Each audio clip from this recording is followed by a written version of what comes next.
Welcome to the concert we are calling Discovering Bologne. Before we continue on, we want to do a land acknowledgement. We are on the land of the indigenous Native American tribe known as the Tongva tribe, which stretches across the entire Los Angeles basin. They have lived here for over 7,000 years. Acknowledgement by itself is a small gesture, and it becomes meaningful when coupled with authentic relationships and informed actions. This beginning can be an opening to greater public consciousness of Native sovereignty and cultural rights, and a step towards equitable relationships and reconciliation. So back to the project. We've been working on this project for about a year and a half. We're going to show you one final time, for those of you who did not get here a little bit early, the successful transportation of the composer you're going to learn about today, Joseph Bologne.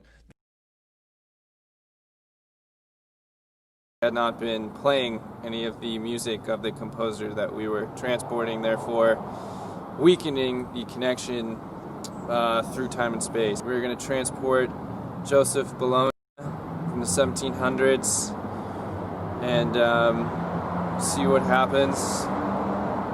I'm at my wit's end, but let's try this one more time. Here we go.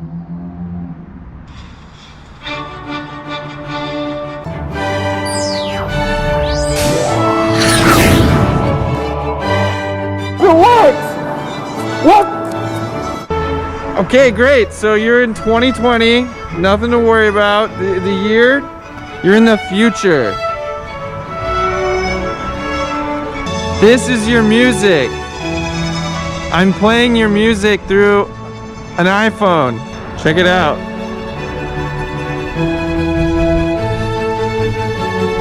So the experiment seems to have finally been a success, and Mr. Bologne seems to be already adjusting quite well to the 21st century.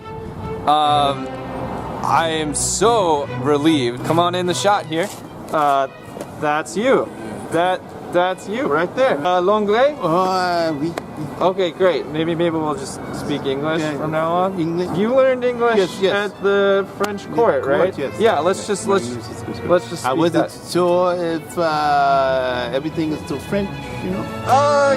Kinda. So now it is time to meet the man himself, Monsieur Joseph Bologne Chevalier de Saint George. I'm going to ask him to share his screen right now. He is now Monsieur Bologne. Would you please share your screen? There he is, Monsieur Bologne Chevalier de Saint George. How are you today, sir? It seems like you might be... Oh, there you are. Can you see me? Bonjour. Bonjour. Yes, we can see you. We can hear you. How are you? I'm doing fine. Thank you. So happy to be here. I thank the Infinite Stage for bringing me into the future. How are you enjoying the Airbnb that we set you up in? Is it nice enough? It's wonderful. There's a lot of air down here in Long Beach, California, and I'm having an interesting time learning all about the culture and the food and the ways of the new world. Awesome. I don't see people carrying swords. A little disappointing, That's for me right. to be master swordsman. That's right. People may be wondering why, if you're a classical composer, when we transported you, you were fencing. So maybe you could tell us a little bit about, your history with fencing and swordsmanship, and just a little bit, more about where you're from and all of that to get us going. Well, I was born on the Isle of Guadeloupe in 1745. My mother was an African slave woman, and my father was a French aristocrat who was on the island. And I was fortunate to go back to France and be able to study music and study fencing and become a military man and do some great things. But there were obstacles in the way of my learning there. But I had a very, very pleasant childhood, per se. Awesome. Yeah, so you're provided a lot of opportunities, and definitely, from what I understand, your ability and your talent as a swordsman was unparalleled in Europe. Is that accurate to say? Yes, in my modesty, yes, Such a modest guy. I love it, and I appreciate yes. that modesty. But this concert is really about celebrating you. So if you feel like you want to brag a little bit, please do. Um, oh, and one more thing I wanted to point out. It was your birthday on Christmas on December 25th. Is that right? You're That's correct, and that would make me. See, this is 2021. In 2020, I would I guess technically I would be 275 years of age. Well, you look great for 275, if I do say so myself. And Well, well, thank you so very much. Yeah. Yeah. yes, and we're maybe even gonna sing you happy birthday later on if that's okay. But right now, what we're gonna do is get into the musical portion. I Meredith? believe that there's someone unmuted right now, so let's go. Say Molly R. Who that is? Yep, yep. You know, it happens, but seems like it's all taken care of. So we're going to introduce you and everyone to the musicians that are going to be performing your music today. Ah, Lovely people. If we could have Mishkar and Leila Nunez-Frudell go ahead and share their screens. And let's test out that applause button right now, audience. Let's give them a round of applause virtually if we can. Perfect, perfect, perfect. There it is. There it is. Awesome, awesome, awesome. Lots of hands. Must make you feel good. Hi, Mishkar. Hi, Leila. How are you? Doing well, thank you. Yeah, yeah.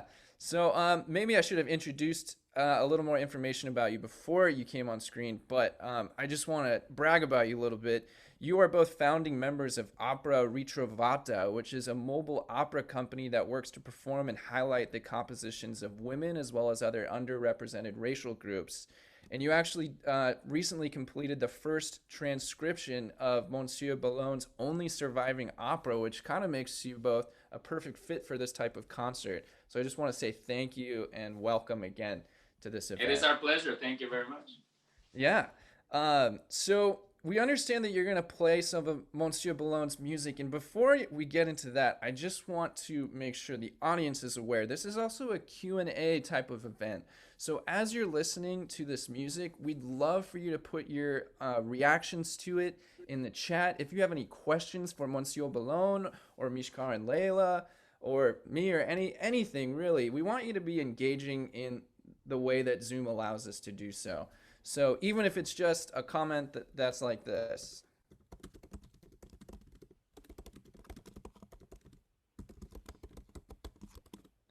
That would be awesome. Oh my God, this is the most amazing concert ever. That makes us feel good. That makes Monsieur Bologne feel good. So and we've already gone over the way to applaud. So you can applaud during the piece. I guess it's not going to really get in the way of actually being able to hear the music. So go for it. And Mishkar and Leila, I'm going to turn it over to you. Let you maybe introduce the piece or not. It's up to All right. Well, this piece is actually by Monsieur Bologne. We will not disclose its name yet. Maybe Monsieur Bologne can guess it upon its ending. Let's see. All right. Thank you so much, and take it away.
All right, let's give them some virtual applause. Thank you so much. That was fantastic.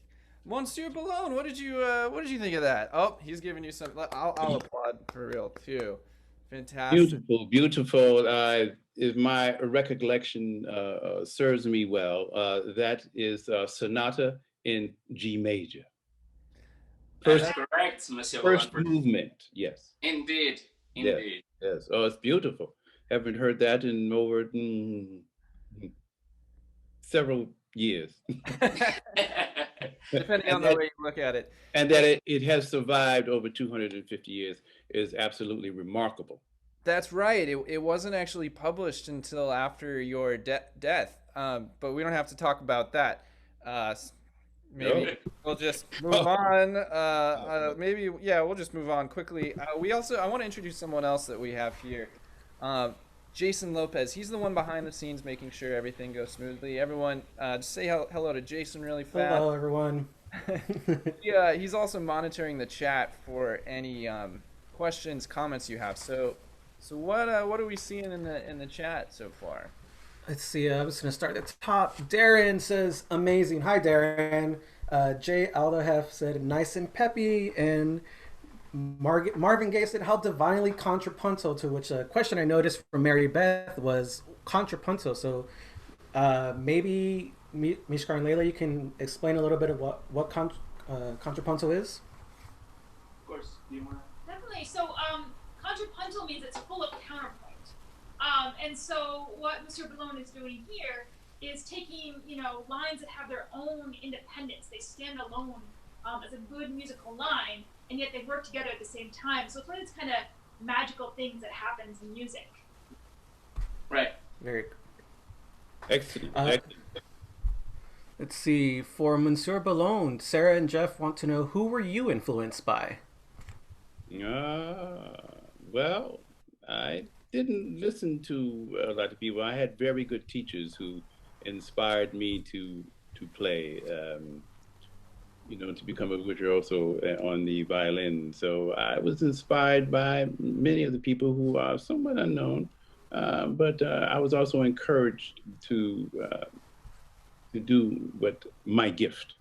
So Yeah, and from what I understand, there were a lot of other famous musicians coming through the French court at the time. You were hanging out with King Louis XVI and Marie Antoinette. Is that right?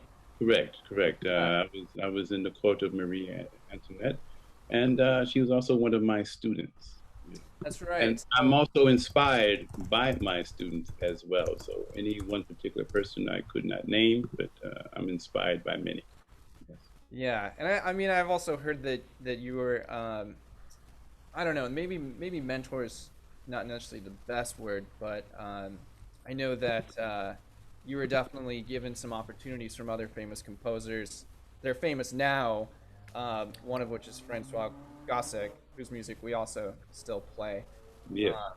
So yeah, it's interesting because not too much of your early education in music is known to us, but a lot about your fencing and swordsmanship is, which is kind of cool. Jason, what about maybe some other questions, comments? Yeah, Deborah asks, states, it's very Baroque classical. Is this a duet or is it orchestrated for more instruments? Good question. Mishkar, Leila? Good question. Actually, so this piece is written specifically for this combination, two violins.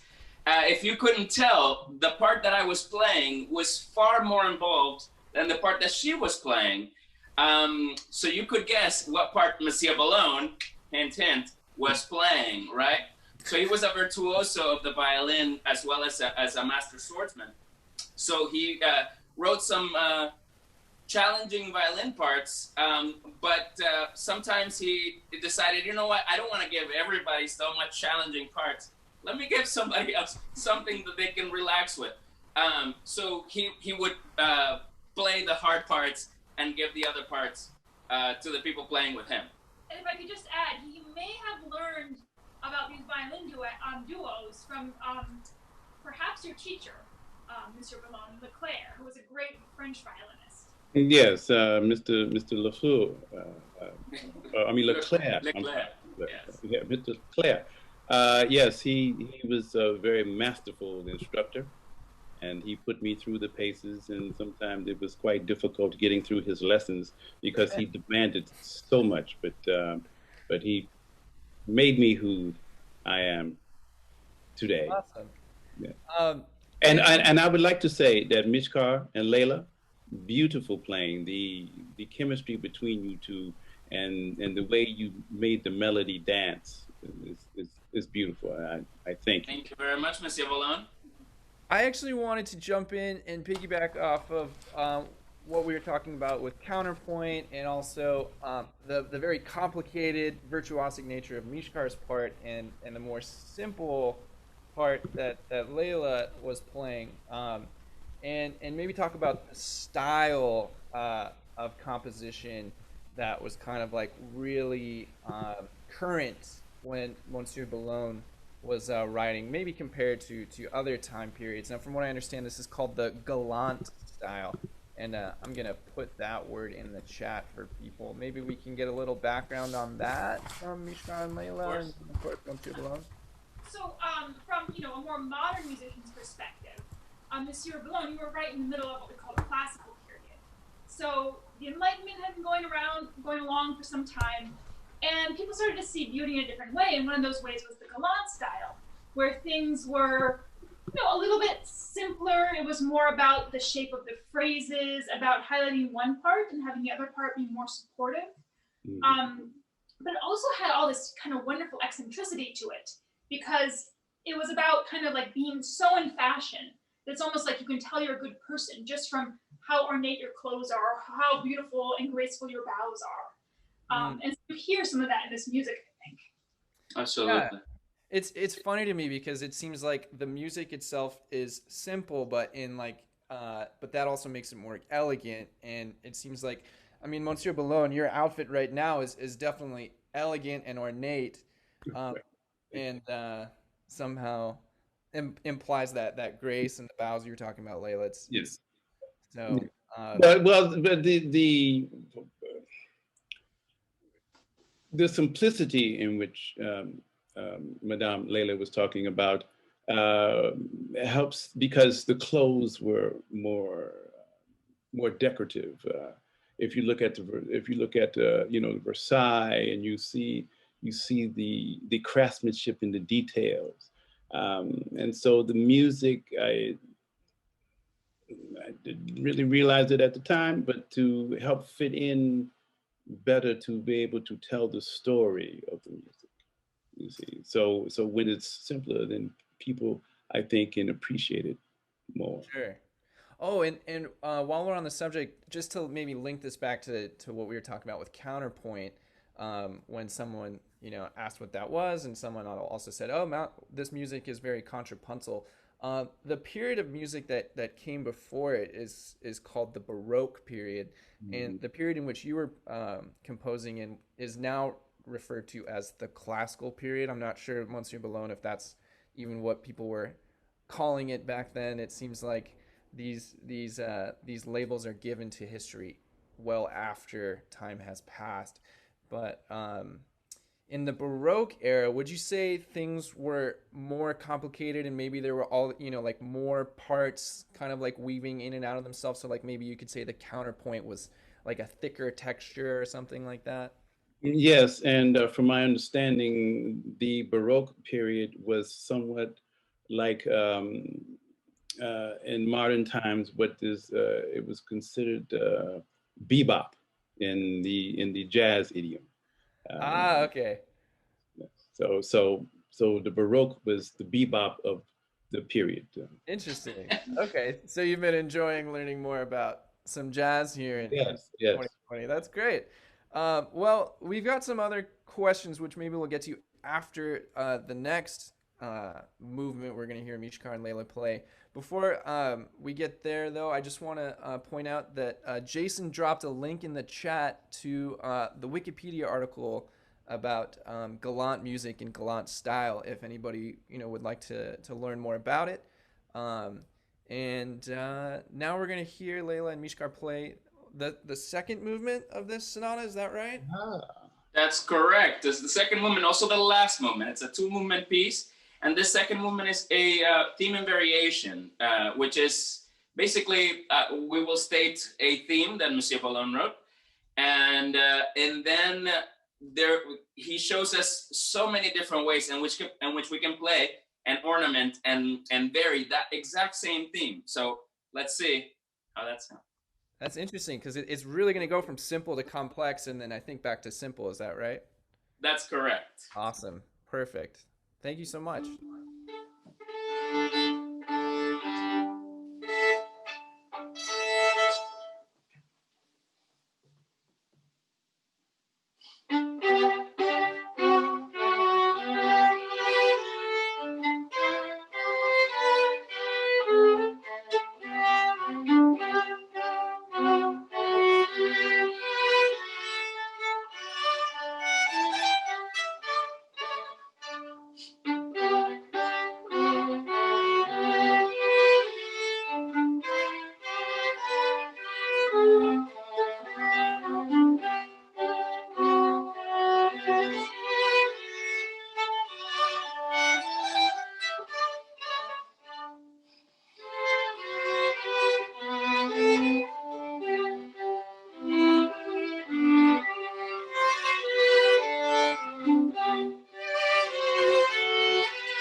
Awesome. Woohoo! Let's give him some virtual applause. Awesome. Thank you so much, Mishkar and Leila. That was lovely. Monsieur Bologne. Beautiful, absolutely beautiful. I heard just to give you a little story. I was sitting in the park observing couples, and then the first movement came to be, and the second movement was the gentleman took offense to my observation of his behavior with his lady, and so subsequently he challenged me to a duel. Oh my goodness. Just because of this piece. Yes, yes, and Wow. so, but I had already, written most of the piece by the time the duel came out. Well, we imagine that you took mercy on him. I mean, there's nobody Yeah. back then that could have beat you in a duel, right? So Yes, I must say he was very good, but okay, he was no match. He was no match for me, yeah. and the part that Mishkar was playing, as you say, was much more robust. Ah, You see, and he had like more energy, and which is how he was trying to do with me. But right, awesome. Well, I also want to leave some time for Jason to give us some feedback from the audience. There is one question I want to address, but maybe after we hear some comments and questions. Um, yeah. Okay. Mary Beth said, have been transported to the south of France at my villa, dancing to this beautiful piece. And Deborah asked, how many variations are there? Was there a standard number in galant style? Great question, Deborah. Mishkar, Leila, do you want to jump in? Because I mean, from what I know, that in the classical area, there maybe was a certain number, but that doesn't necessarily stay that way as music and Right, history. and before it also it didn't. It was also not a set. But go ahead. No, I mean, exactly. There are four movements here. There are more typical numbers. Sometimes like people like six or certain composers like certain numbers, but I don't know of any particular. Yeah, I mean, you've of course heard of the Goldberg variations. How many are there on those? I think it's 35 variations. So, there's a number, and then there's what the composer really wants to do. Right, and once you're alone, maybe you've gotten into Beethoven and studied him a little bit in 2021. But one of my favorite things about Beethoven, who came after you, there was overlap, but yeah, he got famous I think after you. Is Beethoven used these theme and variations as almost like a way to show off, right, his compositional skill. And I don't know if that was your intention, Monsieur Bologne, Chevalier de Saint George, but it certainly seems like that's definitely a way people use theme and variations as well. well, yeah, some people like to, as you say, show off their their technical skills. And it's certainly the music certainly lays ground for that, but that's was not my intention. Such a modest guy. I love it. You know, Yeah. well, it's all about telling the story. Right. The music tells the story, and the duet is telling the story. And once again, Mishkar and Madame Leila are magnificent. Thank you. Awesome. Um, Let me think. Jason, were there any more? I wanted to save the question about there was a question about plagiarism and Oh, okay. that I wanted to save maybe for the for later. But No, anything I believe else? that's it. Just a Uh, lot of really compliment. gorgeous from Deborah. We love it, Sarah and Jeff, and beautiful from Joan. Lots of great compliments for the musicians. Awesome. Okay, well then, yeah. There's a question from Joan earlier. The question is: have others plagiarized or sampled portions of Bologne's work, as some of it sounded very familiar? Now, this is obviously a complicated question all the time because there's such a thin line maybe between plagiarizing and being influenced by. But I know for a fact that the young composer that now is super duper famous, Wolfgang Amadeus Mozart, was in fact influenced by in part by Joseph Bologne, Monsieur Bologne, your work, and I think what's I think the shame of how it's often portrayed now is that it's almost like Monsieur Bologne was influenced by Mozart, even though Mozart was actually much younger than you. And that maybe just speaks to like this underrepresentation. Yeah, I know. See, it's absurd to a small degree, but because there's just an underrepresentation of black composers in the classical music world, which is I think changing a little bit. The tendency is to think, oh my gosh, this composer was influenced by Mozart, as opposed to Mozart being influenced by you? Well, supposedly I had the title of being the first black composer of African ancestry.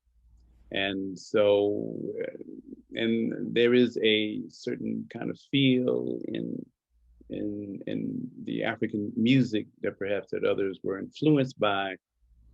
Perhaps Mozart was influenced by that and borrowed some of it, perhaps. Sure.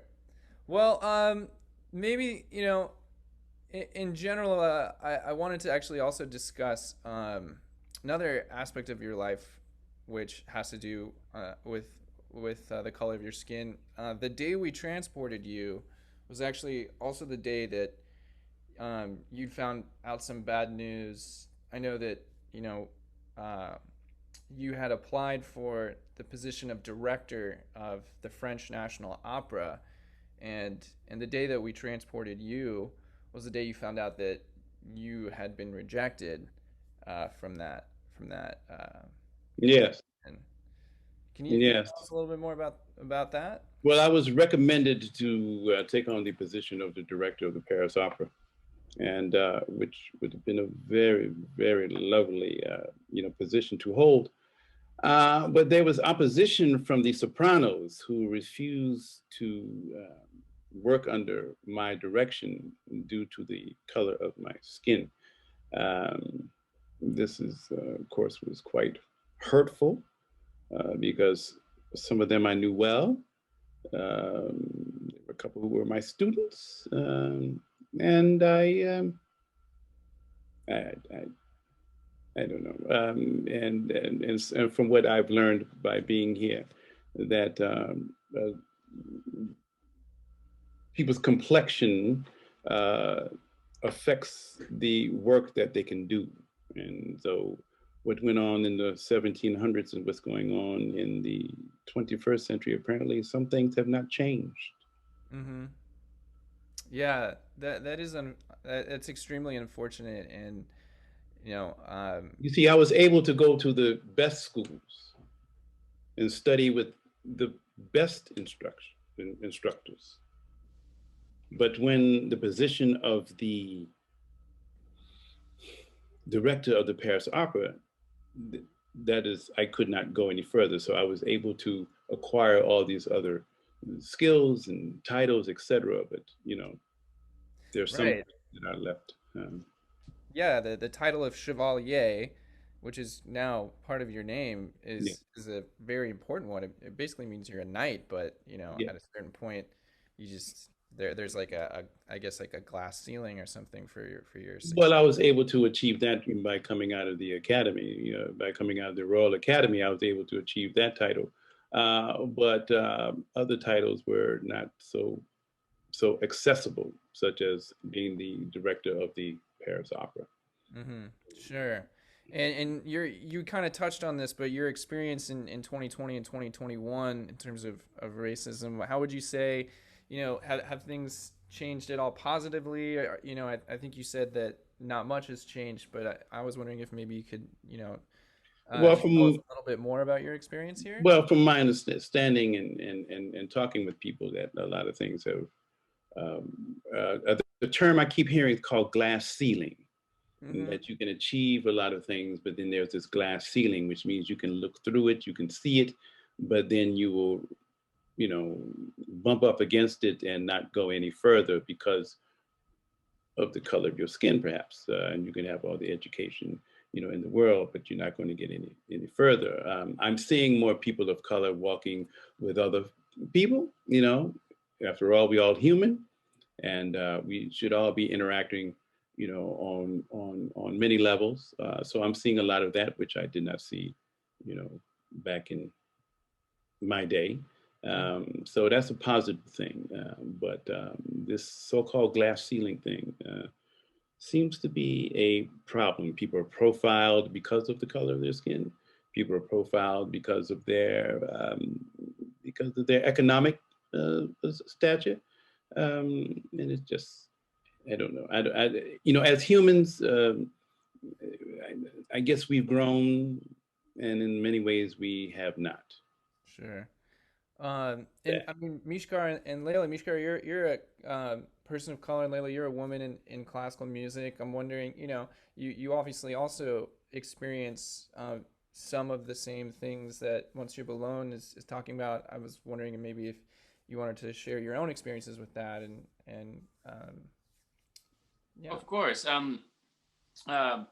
Yeah, I've definitely have had to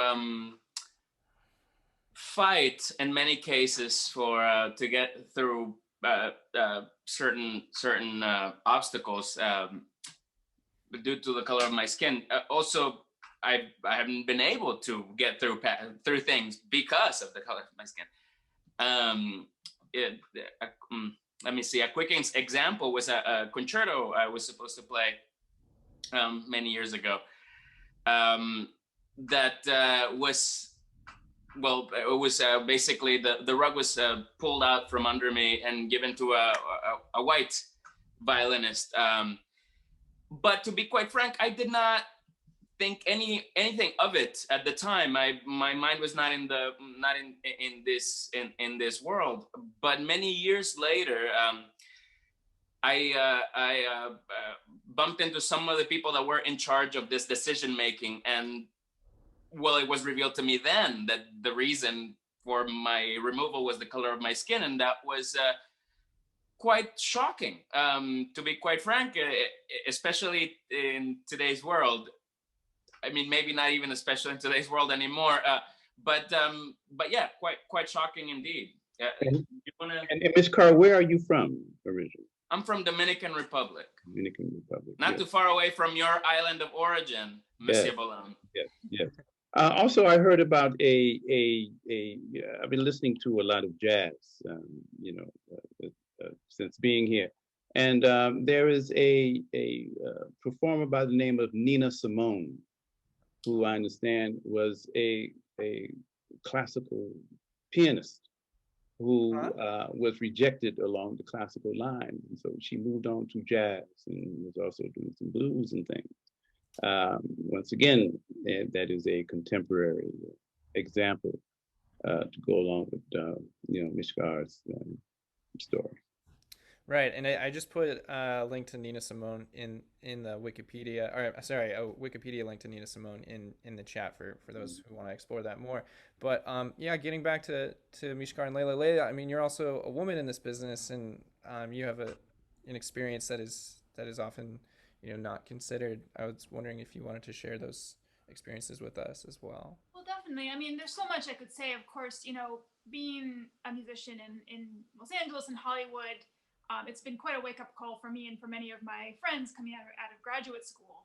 But also, I just want to say, like, how much representation in telling these stories matters, because, there's been all these amazing women who've composed throughout history, and a lot of us we just don't know about them. And the same thing with Monsieur Bologne. His music is so historically important, in my opinion, just by itself, without any of the other historical context that he's involved in. But he was suppressed because of the color of his skin.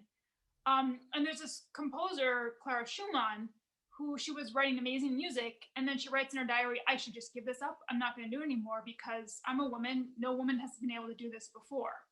And if she had just known about all these other composers, I think history could have been different. Mm-hmm. And it's amazing how strong these messages can be, even in a more modern context. I was very aware of these issues, but even when I was like 20, someone said, oh, you should consider conducting, one of my teachers. And I just thought that's hysterical. Women aren't allowed to conduct. Why would I even, consider that?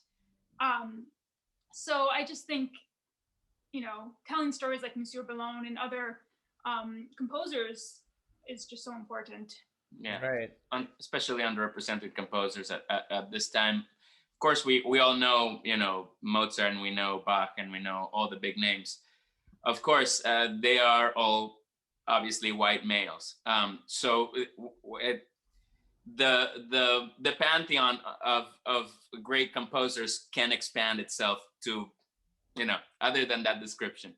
Sure. That's why I love so much what you folks are doing with Opera Ritrovata, which is the the company I mentioned at the very, very beginning of the show. But basically, the mission is to promote and perform works of underrepresented racial groups and women.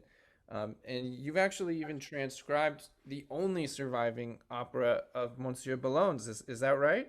That's correct. That's correct. I mean, we're not even we're not a publishing house, but nobody had done this work. So we just, took it upon ourselves to do it. And there's been a performance now by LA Opera. The National Opera in Paris is planning something.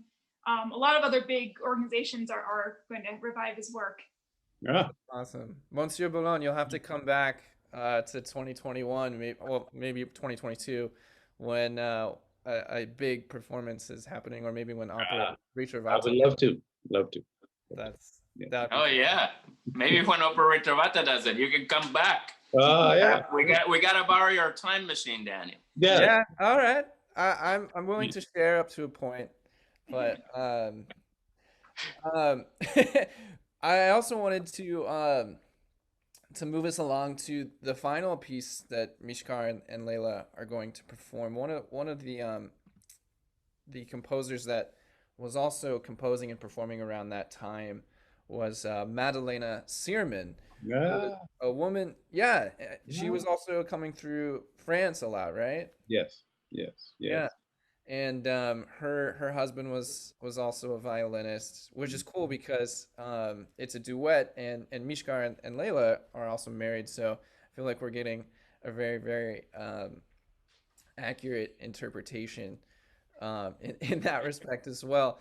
But yeah, this is just another composer in classical music history that doesn't get much attention. So Mishkar and Leila, I don't know if you want to say some more about that. You're welcome to. And why don't Monsieur Bologne, you and I stop sharing our screens and let them take it away. All right. Well, I think you've said plenty. Let's see if you can hear some good music. Sounds good.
Woohoo! Awesome.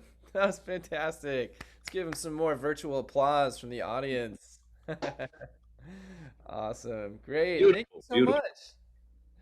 much. Um, Hey Jason, do we have any? I saw one question. I think is a really really great one from Sarah and Jeff. I'm gonna go ahead and jump in and read that one just because I think it got pushed up. Um, the question is, what do you mean when you say that you transcribed the opera?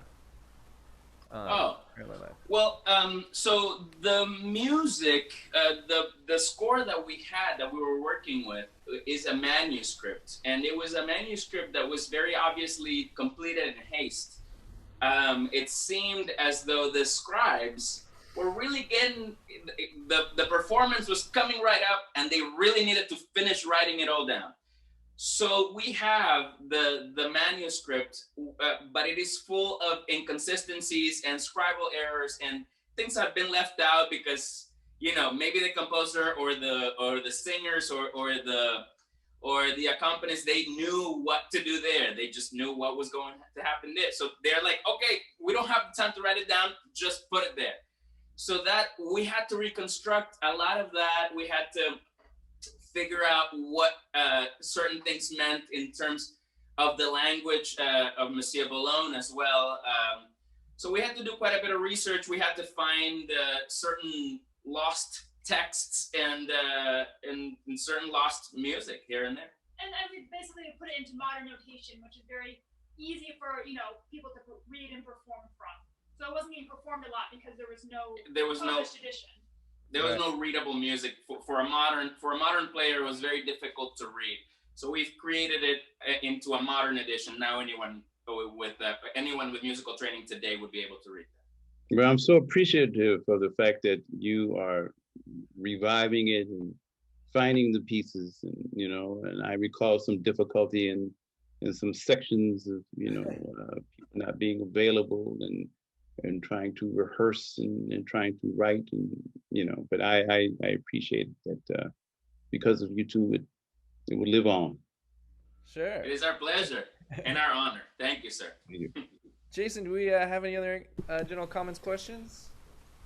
Yeah, actually, in response to comparing this piece to Monsieur Bologne's piece, Sarah and Jeff said both parts, are challenging as opposed to just one instrument featured.